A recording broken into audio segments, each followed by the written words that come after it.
हरिपुर गांव में हल्कू नाम का एक कुम्हार अपने 10 वर्षीय पुत्र किष्णा और अपनी पत्नी धनिया के साथ रहा करता था। सुबह का समय था। हल्कू अपने पुत्र किष्णा से बोला, हाँ चलो किष्णा, आज हमें सोनपुर गांव में मिट्टी के खिलौने बेचने के लिए जाना है, चलो। तभी हल्कू की पत्नी धनिया को पूरी तरह से खांसी होने लगी। अरे क्या हो गया धनिया, ऐसे काहे खांस रही है, क्या बात है?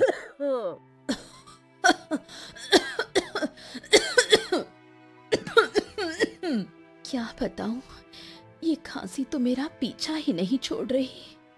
हो तू चिंता मत कर धनिया, लौटते में मैं वैद्य जी से कुछ जड़ी बूटियां लेता आऊंगा, ठीक है ना? तब तक तू पानी पी और आराम कर, ज्यादा काम मत करना। इतना कहकर हल्कू ने अपने मिट्टी के बर्तन और खिलौनों की डलियां उठाई और किष्णा के साथ जंगल के रास्ते सोनपुर गांव की ओर रवाना हो गया। सोनपुर गांव में हाट लगी हुई थी। किष्णा वहां बैठकर खिलौने और बर्तन बेचने लगा। सुंदर सुंदर खिलौने ले लो, अच्छी मिट्टी के बने खिलौने ले लो। अरे बहन जी देख तो लो, बड़े मजबूत और सस्ते खिलौने हैं, एकदम खरी मिट्टी के बने हैं। अरे छू के देखो तो समझ में आएगा। अरे आओ भैया देख लो। तभी एक ग्राहक गुस्से में वहां आया और सीधा हल्कू की ओर देखकर बोला, अरे तुम एक नंबर के झूठे आदमी हो, मिट्टी के बेकार खिलौने और बर्तन बेचकर लोगों को मूर्ख बना रहे हो। एक नंबर के घटिया मिट्टी का उपयोग करते हो तुम। अरे अरे अरे बाबूजी, आप ये क्या बोल रहे हैं?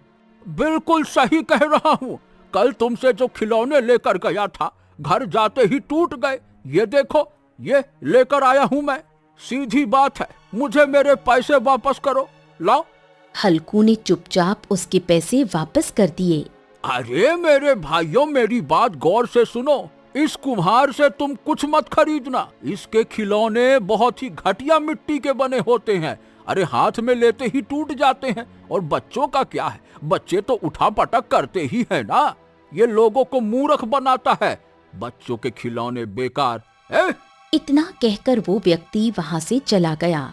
हल्कू निराश होकर बैठ गया। पिताजी, ये तो नुकसान हो गया। आज तो बिल्कुल भी बिक्री नहीं हुई और ऊपर से वो ग्राहक अपने पैसे भी वापस ले गया। अब तो कोई भी हमारे खिलौने और बर्तन नहीं खरीद रहा, कोई देख भी नहीं रहा पिताजी। हाँ, लगता है तुम सही कह रहे हो। चलो घर चलते हैं, अब क्या करें। हल्कू ने निराश होकर अपनी डलिया उठा ली और किष्णा के साथ जंगल के रास्ते घर की ओर चल दिया। पिताजी, माँ को बुरी तरह से खांसी हो रही थी और आपने माँ से कहा था कि लौटते में वैद्य जी से दवाइयाँ लेके जाओगे, लोगे ना? हाँ, कहाँ से लेकर आऊंगा बेटा दवाइयाँ। आज तो बिल्कुल भी बिक्री नहीं हुई है और जो पैसे थे वो भी ग्राहक को वापस करने पड़े और वैद्य उधारी नहीं करते हैं। मैं तो सोच रहा हूँ कि पता नहीं आज खाने का क्या होगा, कैसे होगा। शाम को हल्कू घर वापस आया। उसकी पत्नी धनिया अभी भी खांस रही थी। क्या हुआ? वैद्य जी से कुछ जड़ी बूटियां लेकर आए। मुझे तो ऐसा लग रहा है जैसे बुखार भी है। हल्कू की आंखों में आंसू आ गए। तुम जड़ी बूटी की बात कर रही हो। मुझे तो लगता है कि आज हमें भूखा ही सोना पड़ेगा। ऐसा क्यों? हल्कू ने सारी घटना बताई। धनिया की आंखों से आंसू बहने लगे। आखिर तुम्हारे खिलौने टूट क्यों जाते हैं और दूसरे कुम्हारों के तो खिलौने नहीं टूटते? वो इसलिए धनिया कि दूसरे कुम्हार अच्छी गुणवत्ता वाली मिट्टी खरीदते हैं और तुम तो मेरी आर्थिक स्थिति जानती हो ना। मैं तो सुंदर मिट्टी के खिलौने और बर्तन बनाना जानता हूँ, लेकिन अच्छी मिट्टी खरीदने के लिए मेरे पास धन भी तो नहीं है। इसीलिए अपना काम चलाने के लिए मैं साधारण मिट्टी का उपयोग कर लेता हूँ और इसी वजह से मेरे बर्तन टूट जाते हैं। धनिया को जोर की खांसी होने लगी। ओ पिताजी, माँ की तबीयत बहुत ज्यादा खराब हो रही है, अब क्या होगा? अरे तू चिंता मत कर कृष्णा, मैं कुछ ना कुछ करता हूँ।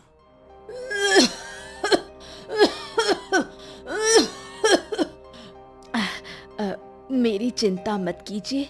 गरीब लोगों का बुखार और खांसी अपने आप ठीक हो जाते हैं। कुछ देर आराम करूंगी, सही हो जाऊंगी। इतना कहकर धनिया लेट गई।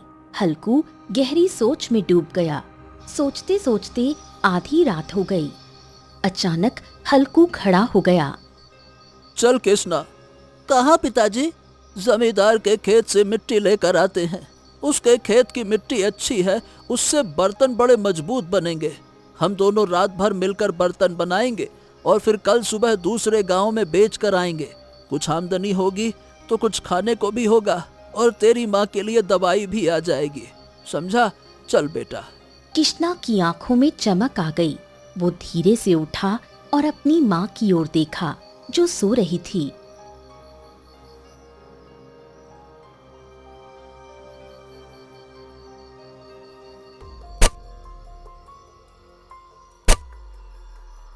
कुछ देर बाद हल्कू और कृष्णा जमींदार के खेत में मिट्टी खोद रहे थे। तभी वहां पर जमींदार अपने नौकर बल्लू के साथ आ पहुंचा। अरे वाह वाह वाह वाह वाह भैया, पकड़े गए, मिट्टी चोर पकड़े गए। क्यों भैया, हमारे खेत से मिट्टी चोरी कर रहा है तू? क्यों रे? जमींदार को देखकर हल्कू बुरी तरह डर गया और हाथ जोड़ते हुए बोला, जमींदार जी, मुझे क्षमा कर दो। मेरी पत्नी की तबीयत बहुत खराब है, उसके इलाज के लिए पैसे नहीं हैं और मेरे मिट्टी के बर्तन ज्यादा दिन तक नहीं टिकते, इसीलिए आपके खेत की मिट्टी ले रहा था। चोरी नहीं कर रहा था, बस थोड़ी सी ले रहा था ताकि अच्छे बर्तन बनाकर बाजार में बेच सकूं और कम से कम अपनी बीवी के दवाई का इंतजाम हो जाए। तो इसके लिए तू चोरी करेगा? जमींदार धीरे धीरे कदमों से चलते हुए हल्कू के पास आ गया। ये बता, तुझे शर्म नहीं आती? खुद भी चोरी कर रहा है और अपने बेटे को भी चोरी करना सिखा रहा है, हैं? हल्कू की आंखों में आंसू आ गए। नहीं जमींदार, मैं केवल मिट्टी ले रहा था, चोरी नहीं कर रहा था, मजबूरी है, समझिए। अरे भैया, जब मिट्टी ही लेनी थी तो फिर रात के अंधेरे में तुझे मिट्टी लेने की क्या आवश्यकता पड़ गई? अगर दिन में आता तो आप नहीं देते। और मुझे क्या पता था कि यहाँ इंसानों की शक्ल में जानवर मिलेंगे। चल भाग यहाँ से, मिट्टी चोर कहीं के। ये शब्द हल्कू के कानों में बिजली की तरह गिरे, पर वो चाहकर भी कुछ नहीं कर पाया। हल्कू रोता हुआ किशन के साथ घर जा पहुंचा। धनिया जाग रही थी। आप और कृष्णा कहाँ थे? कृष्णा रोता हुआ अपनी माँ को देखकर सारी घटना बताने लगा। हल्कू के होठों से खून बह रहा था। उस निर्दयी जमींदार को आप पर हाथ उठाते हुए जरा भी दया नहीं आई। उसने ये भी नहीं सोचा कि वो एक बेटे के सामने उसके पिता को मार रहा है। आखिर आप जमींदार के खेत में क्यों गए थे? मैंने तो आपसे कहा था कि गरीब लोगों का बुखार और खांसी अपने आप ठीक हो जाते हैं। हल्कू फूट फूट कर रोने लगा। धनिया की आंखों से भी आंसू बहने लगे। कृष्णा भी अपनी माँ और पिता को इस हालत में देखकर रोने लगा। कुछ देर बाद जब धनिया सो गई तो हल्कू चुपचाप उठकर आंगन में चला गया। कृष्णा, इधर आओ बेटा। जी पिताजी। हाँ बेटा, तुम मुझसे हमेशा पूछा करते थे ना कि पिताजी आप इतने सुंदर बर्तन किस तरह बनाते हैं। हाँ पिताजी। मैं तुमसे कहता था कि थोड़ी सी बारीकियां हैं, अगर तुम वो सीख जाओ तो मेरी तरह बर्तन और खिलौने बनाने में निपुण हो जाओगे। आओ मैं तुम्हें सिखाता हूँ। हल्कू ने मिट्टी निकाली, पानी डालकर उसे आटे की तरह गूंधा, फिर चाक पर रखकर चक्र घुमाया और दोनों हाथों से धीरे धीरे आकार देना शुरू किया। देखो बेटा, मिट्टी में सही अनुपात में पानी डालना होता है, फिर उसे खूब मसलना होता है ताकि उसमें कोई हवा न रह जाए। फिर चाक पर बैठकर उसे आकार देना होता है ना? कभी गोल, कभी चौड़ा, कभी लहरदार। कृष्णा आंखें फाड़ फाड़ कर देख रहा था। हाँ पिताजी, मुझे सब कुछ समझ में आ गया। हाँ तो फिर एक बर्तन बनाकर दिखाओ बेटा। कृष्णा ने वैसा ही किया जैसा हल्कू ने बताया था और थोड़ी मेहनत के बाद उसका एक छोटा सा प्याला बनकर तैयार हो गया। हाँ, तुम्हें तो सारे बर्तन बनाने आ गए। वाह क्या बात है। अब अगर मैं नहीं रहा ना तो भी तुम्हें कोई दिक्कत नहीं होगी। ऐसी बात मत कहिए पिताजी, आप हमारे साथ हमेशा रहेंगे। हाँ, मैं आपके बिना नहीं रह सकता। हल्कू कुछ नहीं बोला और चुपचाप जाकर लेट गया।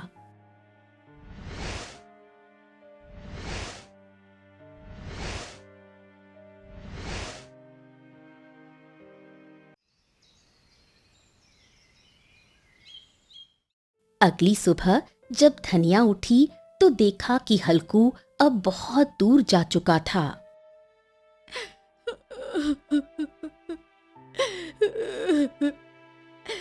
तेरे पिताजी अपमान बर्दाश्त नहीं कर सके और इस दुनिया से चल बसे। कृष्णा की आंखों में आंसू भर आए। धनिया ने उसे गले लगा लिया। कुछ देर बाद गांव के लोग इकट्ठा हुए और हल्कू का अंतिम संस्कार कर दिया गया।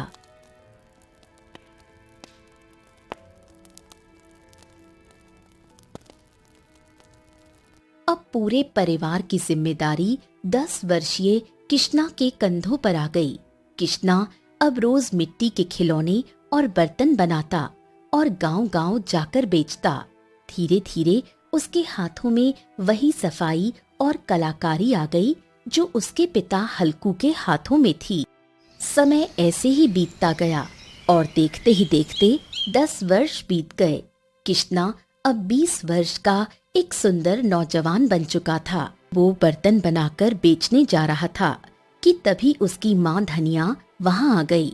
जब तेरे पिता मुझे अकेला छोड़कर चले गए थे तब मैं यही सोचती थी कि पता नहीं मैं तेरी परवरिश कर भी पाऊंगी या नहीं, लेकिन तूने बहुत कम उम्र में अपने कंधों पर बोझ लेकर न सिर्फ अपनी परवरिश खुद की बल्कि अपनी माँ की भी देखभाल कर रहा है। माँ, मैं उस दिन को कभी नहीं भूलूंगा जिस दिन पिताजी ने मुझे मिट्टी के खिलौने और बर्तन बनाना सिखाए थे। अच्छा, अब मैं जा रहा हूँ। बेटा, एक बात याद रखना, हमेशा ईमानदारी से ही काम करने की कोशिश करना। ईमानदारी से सफलता देर से मिलती है लेकिन वो बहुत दूर तक जाती है।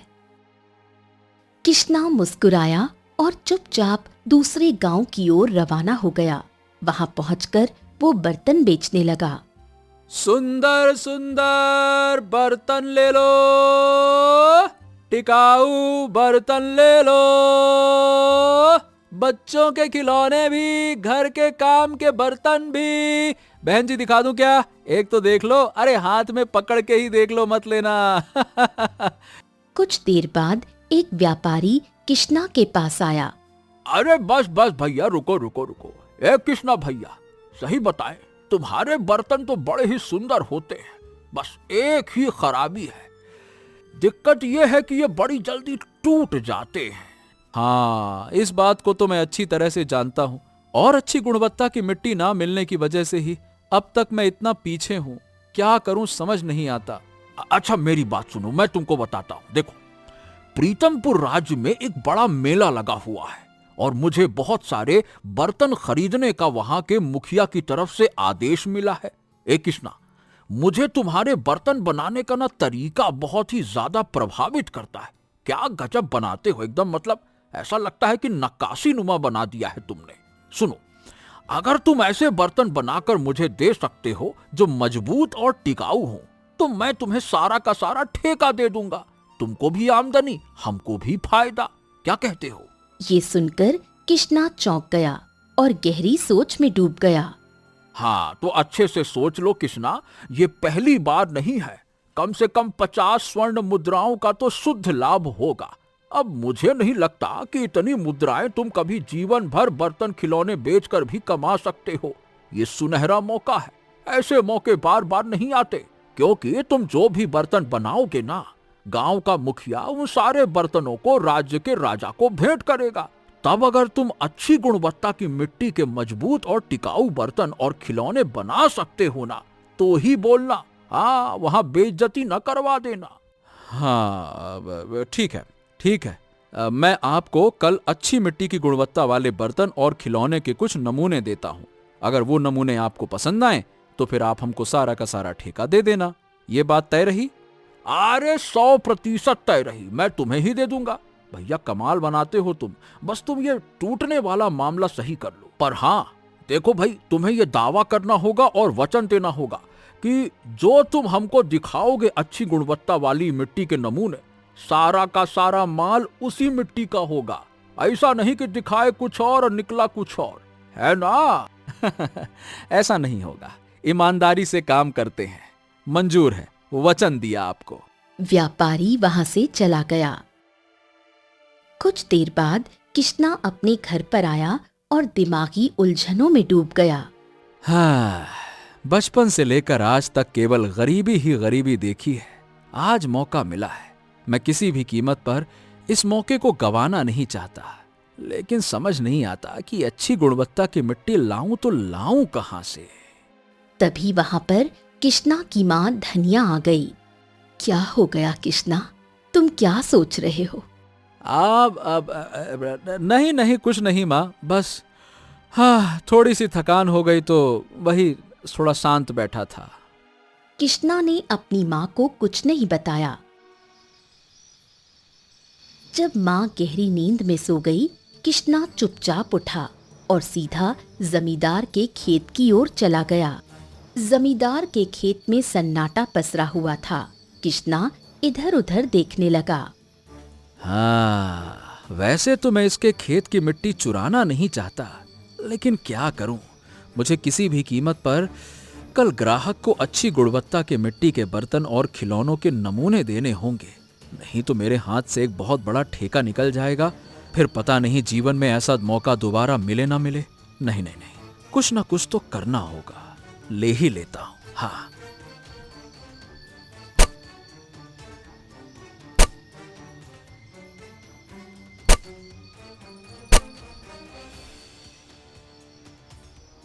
इतना कहकर किश्ना चुपचाप मिट्टी खोदकर और सीधे अपने घर पर आ गया।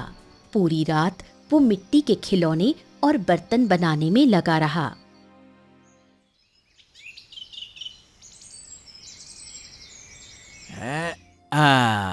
ये बने हैं ना एकदम सुंदर और टिकाऊ बर्तन। हाँ, इनको देखकर व्यापारी खुश हो जाएगा और फिर पक्का मुझे ही ठेका मिलेगा सारा। तभी वहां जमींदार अपने साथी बल्लू के साथ क्रोधित अवस्था में आ पहुंचा। किश्ना चौंक गया। अरे जमींदार, आप यहाँ मेरे घर पर क्या कर रहे हैं? अरे तेरे घर पे, तुम मेरी बात सुन। अरे बरसों पहले मैंने तेरे पिता को अपनी आंखों के सामने पीटा था, उसके बावजूद भी तुझे अकल नहीं आई। अरे तेरी हिम्मत कैसे हुई मेरे खेत से मिट्टी चुराने की? किश्ना चुपचाप इधर उधर देखने लगा। अरे इधर उधर क्या देख रहा है? सांप सूंघ गया है क्या तुझे? कुछ बोलता क्यों नहीं है? बोल। बल्लू को कोई गलत फहमी हुई है। नहीं नहीं नहीं नहीं नहीं, कोई गलत फहमी नहीं हुई है किश्ना। मैंने अपनी आंखों से रात को तुझे जमींदार के खेत से मिट्टी ले जाते हुए देखा है। हाँ, क्या ऐसी समझा है क्या मुझे? जब तक मैं तुझे पकड़ता तू भाग चुका था। तेरी किस्मत अच्छी थी जो पकड़ में नहीं आया, नहीं रात ही को। तभी वहां किश्ना की मां धनिया भी आ गई। मैंने सब कुछ सुन लिया है किश्ना, सच सच बताओ, क्या तुमने वास्तव में जमींदार के खेत से मिट्टी चुराई? कृष्णा नजरें चुराने लगा। धनिया की आंखों से आंसू बहने लगे। वाह वाह वाह वाह वाह, लगता है कि पूरा खानदान ही चोर है। बरसों पहले इसका पिता मिट्टी चुरा रहा था, तब भी इसकी ही आंखों के सामने पीटा था, और अब ये भी चोर निकला। बरसों बाद मेरे ही खेत से मिट्टी चुरा कर भागा। मिट्टी चोर कहीं के! अगर मेरे खेत के आसपास दोबारा दिखा तो तुझे तेरे पिता की तरह पीटूंगा। हाँ। इतना कहकर जमींदार ने गुस्से में कृष्णा के सारे बर्तन तोड़ दिए और बल्लू के साथ वहां से चला गया। कृष्णा की माँ धनिया घर के अंदर चली गई और फूट फूट कर रोने लगी। कृष्णा भी अंदर आ गया। माँ माँ, मुझे माफ कर दो माँ। बरसों पहले जमींदार ने तेरी आंखों के सामने तेरे पिता को कितना अपमानित किया था। तेरे पिताजी ये अपमान बर्दाश्त नहीं कर सके और चल बसे। मैं तुझे हमेशा ईमानदारी का पाठ पढ़ाती रही, फिर तुझे क्या जरूरत थी जमींदार के ही खेत से मिट्टी चोरी करने की? मुझसे बहुत बड़ी भूल हो गई माँ। कल व्यापारी ने मुझे पहली बार मिट्टी के खिलौने और बर्तन बनाने का ठेका दिया था। मैं थोड़ा लालच में आ गया। सोचा था कि बहुत सारी मुद्राओं का लाभ होगा तो तेरे लिए एक अच्छा सा घर बनवाऊंगा। बचपन से लेकर आज तक मैंने तुझे गरीबी की हालत में ही देखा। सोचा था कि शायद अब हमारे दिन बदल जाएंगे, इसीलिए मैंने बेटा, मैंने तुझे सदा विष नहीं, सद्बुद्धि और आत्म जागरण की शिक्षा दी है। तुझे हमेशा यही सिखाया है कि ईमानदारी से कमाई हुई दौलत बहुत दूर तक साथ देती है। माँ, मुझे माफ कर देना। अब मैं कभी भी जमींदार के खेत से तो क्या, किसी के भी खेत से मिट्टी नहीं चुराऊंगा। अब मैं अच्छी गुणवत्ता की मिट्टी को तलाश करूंगा, फिर चाहे मुझे इसके लिए जंगल की गहराई में ही क्यों न जाना पड़े। हाँ, मैं ढूंढूंगा। इतना कहकर कृष्णा रोता हुआ घर से बाहर चला गया। उसी दिन के बाद कृष्णा रोज जंगल में जाता और अच्छी गुणवत्ता की मिट्टी की तलाश करता। ऐसे ही कई दिन बीत गए। एक दिन कृष्णा जंगल की गहराई में खड़ा हुआ मिट्टी तलाश रहा था कि तभी उसकी नजर तालाब के किनारे पड़े हुए एक साधु पर पड़ी जो कराह रहा था। साधु महाराज, आप यहाँ क्या कर रहे हैं? आपको क्या तकलीफ है? मैं 2 दिन से प्यासा हूँ बेटे, मुझे इस तालाब का पानी पिला दो। हाँ साधु महाराज, तालाब तो आपके बगल में है। हाँ, दरअसल इस तालाब के अंदर एक राक्षस का वास है। उसकी इजाजत के बिना कोई भी इसका पानी नहीं ले सकता। जो भी पानी लेता है वो राक्षस उसको मार देता है। इसीलिए मैं डर के मारे पानी नहीं ले पा रहा। लगता है कि अब प्यासा ही मर जाऊंगा। ये सुनकर कृष्णा गहरी सोच में डूब गया और कुछ देर बाद बोला, नहीं, आप चिंता मत कीजिए साधु महाराज, मैं आपकी प्यास बुझाने का काम करता हूँ, रुकिए। कृष्णा ने कलश उठाया और जैसे ही उसे तालाब में डाला, तालाब के अंदर से आवाज आई, सोच ले, पानी लेने के कुछ देर बाद मैं तुझे मार डालूंगा। बेशक मार देना, परंतु मुझे किसी की प्यास बुझानी है। इतना कहकर कृष्णा ने पानी निकाला और साधु को पिला दिया। हाँ, अब अच्छा लग रहा है, लेकिन बेटा अब राक्षस तुझे मार देगा। हाँ, कोई चिंता नहीं साधु महाराज, कम से कम आप तो बच गए ना। साधु रहस्यमयी अंदाज में मुस्कुराया। तू बहुत हिम्मत वाला है। ये बता, तेरा नाम क्या है? मेरा नाम कृष्णा है। दरअसल इस तालाब में कोई राक्षस नहीं है। तूने जो देखा वो एक माया थी। मैं आने जाने वाले यात्रियों की कभी कभी परीक्षा लेता हूँ। अच्छा ये बता बेटा, तू जंगल की गहराइयों में किस मकसद से भटक रहा है? क्या बात है? कृष्णा ने सारी घटना विस्तार से बताई और कहा, बस यही बात है, मुझे अच्छी गुणवत्ता की मिट्टी की तलाश है जिससे मैं अपना व्यापार जमा सकूं।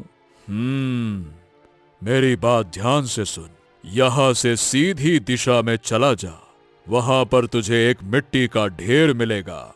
याद रखना, तूने हमें पानी पिलाया है और तू पहला मनुष्य है जो हमारी परीक्षा में पास हुआ है। तू जो मिट्टी देखेगा वो जादुई मिट्टी होगी, पर ध्यान रखना, उस मिट्टी से जो भी बर्तन और खिलौने बनाओगे उन्हें खरीदने के लिए लोग पागल हो जाएंगे। उस मिट्टी की वजह से तू बहुत धनवान बन जाएगा, लेकिन कभी उस मिट्टी का दुरुपयोग मत करना और ना ही बुरी नीयत से उसे छूना। धनवान बनने के बाद गरीबों की मदद करना मत भूलना। मत भूलना कि जंगल में मिट्टी पाने से पहले तू भी तो एक गरीब ही था। जैसी आपकी आज्ञा साधु महाराज। इतना कहकर किशन उठा और साधु द्वारा बताई दिशा की ओर चल पड़ा। कुछ देर बाद किशना को एक मिट्टी का ढेर दिखाई दिया जो पीले रंग की चमक में बना हुआ था। ओ, बाप रे बाप, ये तो बहुत ही अच्छी मिट्टी है। इतनी अच्छी गुणवत्ता की मिट्टी तो मैंने आज तक नहीं देखी। इससे तो बहुत ही सुंदर और मजबूत बर्तन बनेंगे। इतना कहकर किशना ने उस मिट्टी को भरा और अपने घर ले आया। फिर उसने सारी घटना अपनी माँ को बताई। अब तो तेरे साथ साधु का आशीर्वाद भी है। ईमानदारी से काम कर और ईश्वर का नाम लेकर शुरुआत कर। उस रात किशना पूरी रात मिट्टी के खिलौने और बर्तन बनाता रहा।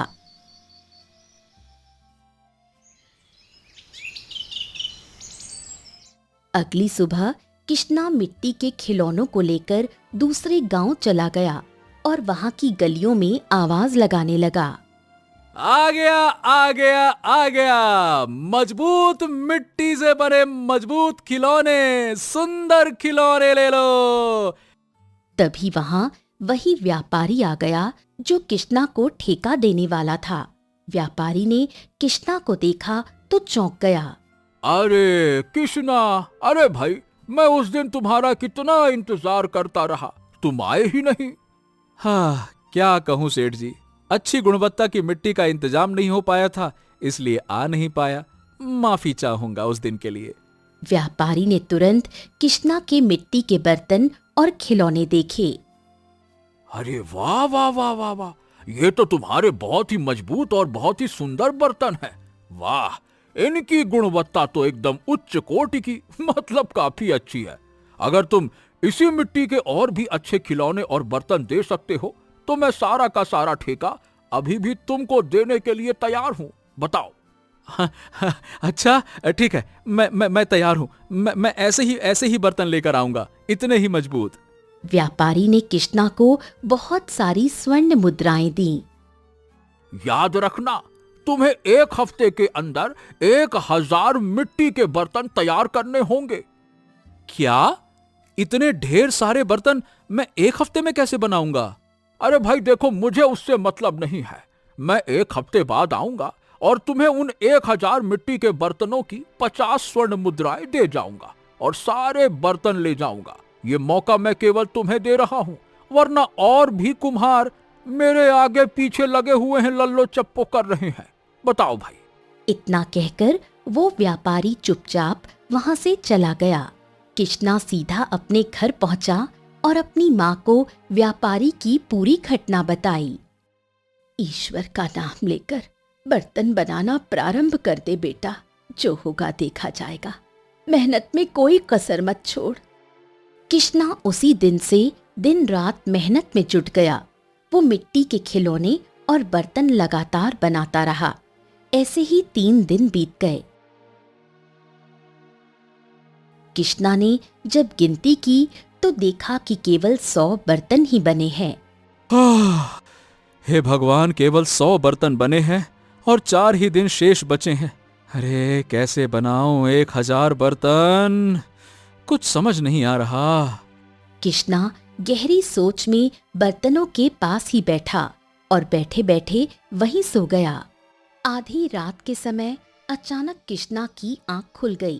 कृष्णा ने जो दृश्य देखा उससे वो बुरी तरह चौंक गया। उसने देखा कि मिट्टी के बर्तन और खिलौने अपने आप बन रहे थे। चाक अपने आप घूम रहा था, मिट्टी अपने आप गुथ रही थी और बर्तन आकार ले रहे थे, जैसे कोई अदृश्य शक्ति उसे चला रही हो। हाँ, हे भगवान, ये क्या हो रहा है? कृष्णा दौड़ता हुआ अपनी माँ के पास गया। माँ उठो माँ, मिट्टी के बर्तन और खिलौने अपने आप बन रहे हैं माँ, चलो देखो। धनिया तुरंत उठकर दौड़ी और वो दृश्य देखकर आश्चर्यचकित रह गई।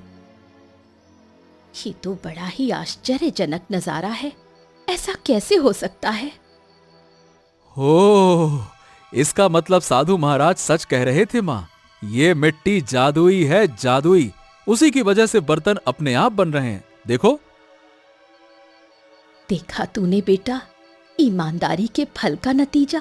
तूने पहली बार ईमानदारी से काम किया और तुझे साधु महाराज मिले और उन्होंने तुझे जादुई मिट्टी पकड़ा दी। हाँ, तुम सही कह रही हो माँ। इन बर्तनों के बनने की रफ्तार देखकर तो लग रहा है जैसे कल ही 1000 बर्तन तैयार हो जाएंगे।